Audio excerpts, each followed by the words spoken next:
All right, ladies and gentlemen, this is it. Our final video tonight. Thank goodness. It's been a long day, folks. But we're once again, this of course is Wooly Bully's, Jay and Katie Wooly's establishment. And yes, they're celebrating 80 years. And of course, the legend of Duke Milladine. Lots of things planned. We will be back here with Greg Diolis on November 14th. Rick Oprashevsky from the Keystone Mountain Lakes Regional Council of Carpenters, and why he is here, because as much as I love sports, as much as I love talking fine wine and spirits and beer and food, I really love politics, always have, and I love business, especially how it all kind of goes together when you make your decision as far as November the 8th and what you're thinking about. Rick, of course, knows all about union labor, and I've said many times, any chance I have to promote union labor, I will.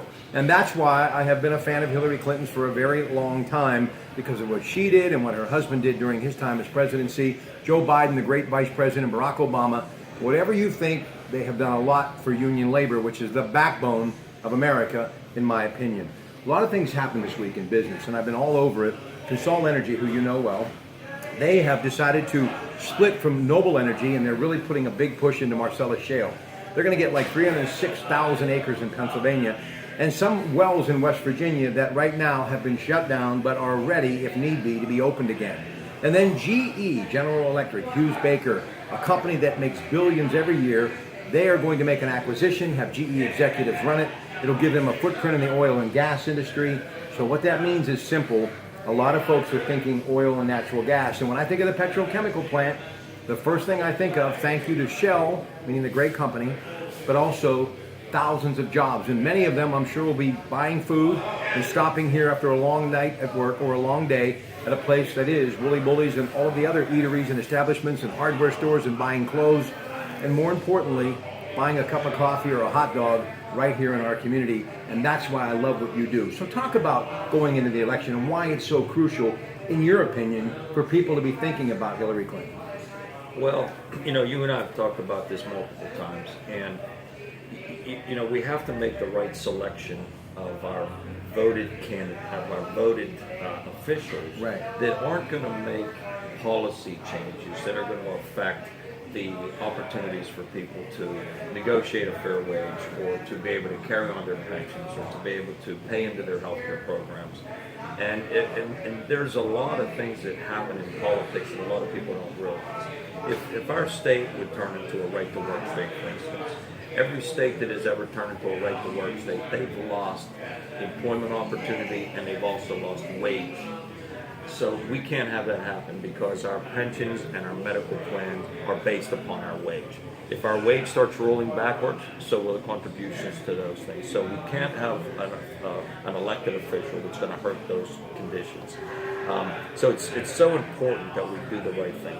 If you talk about prevailing rate, the prevailing rate is a rate that was worked for. It wasn't a rate that was given to anyone. It was a rate that was worked for very hard, and that rate, what it does is it actually creates a level playing field for people to be able to bid on projects with a flat rate.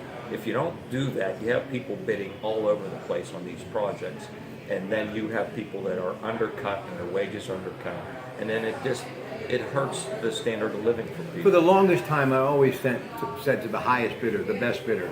And in reality, that sounds good, but I've learned that's really not what it's all about. It's steady, balanced, prevailing wage, like you said, across the board, from one job to the next. And that's why the unions have been so successful, because you pay for what you get. Hard work, honest day's work for an honest day's wage. And that's why the union theory in labor continues to work well in America. Well, that's what we feel. I've never backed into one paycheck in my career. No.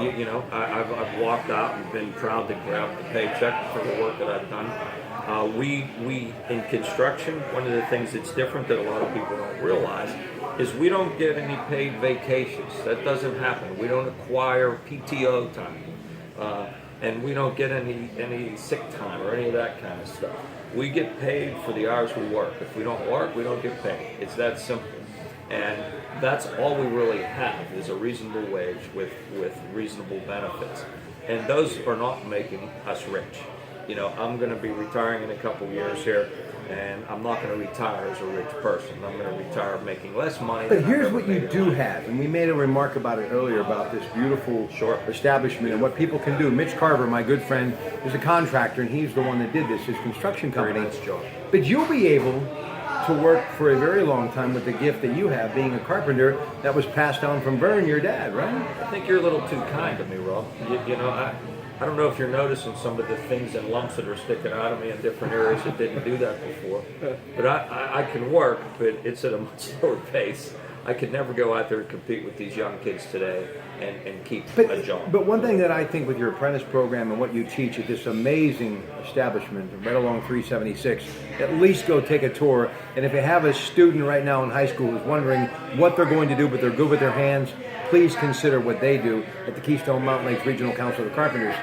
But you do teach your students now. Go hard, go strong, but go smart when you're working. No doubt about it. Most of us at my age worked just to make sure you could come back the next day, and we sacrificed ourselves. We didn't take care of our knees, we didn't take care of our back, our hearing. We didn't wear dust protection that we should be doing, and it hurts later. You know, my knees ache. I can't lay. Oftentimes I just can't do it because of the things. So our young people today are working very hard, but they're also taking advice from us and taking care of themselves a little bit better. With all this talk, and we'll close on this note with hope in the future, the Beaver Allegheny County Times recently had an article, and I love what they do, talking about the majority of the work being given from Shell to local union shops. Also, another article, the Governor Tom Wolf is going to allocate $24 million from an alternative energy fund to be given in the way of grants. Companies will have to match at 50% for pipeline expansion projects to develop a cheaper energy source, but a good one, and also to create jobs, which is fantastic.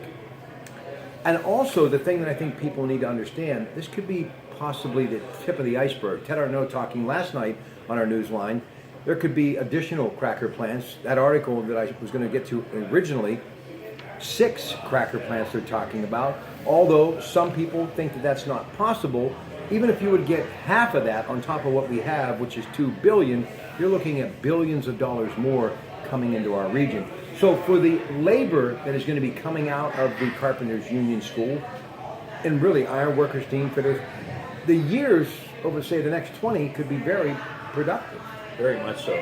I don't think any of us truly understand what we're sitting on top of. You know, the studies have shown that we are the richest part of the world that has the most vast resources of energy. But I don't think anybody really feels that at this point. I think everybody's still working very hard and doing what they're doing, but we have the vast majority of energy in the entire world, on the eastern part of the United States and up into Canada. So all that work that's going to happen is going to just exponentially grow our regions. And you know, tonight I drove down here from where I live. It was really nothing. It was a nice drive. It was 30 miles, but it was a nice drive. And people today move around. So regionally, this is going to mean a lot for this whole metropolitan area of Pittsburgh and the city. It's a great thing. I love talking hard workers, men and women that are union carpenters that will have an ability to burn some calories during the day. They can sit down and eat. What was the typical evening for you or day when you were at your prime as a carpenter? Typical. That's a good question. Breakfast, lunch, dinner. Well, I ate a lot. I still keep eating, even though I don't burn off. But he's a lot smarter now, Yeah, folks, I get because light it's the there. ultralight from Michelob. Anyway, go. You can have 2 for 1. But you'd get up, and in all honesty, I had a lot more energy. I worked hard all day long. From you know, you leave the house at 5 in the morning, get back home at 5 at night for an 8-hour day because you travel quite a distance to work.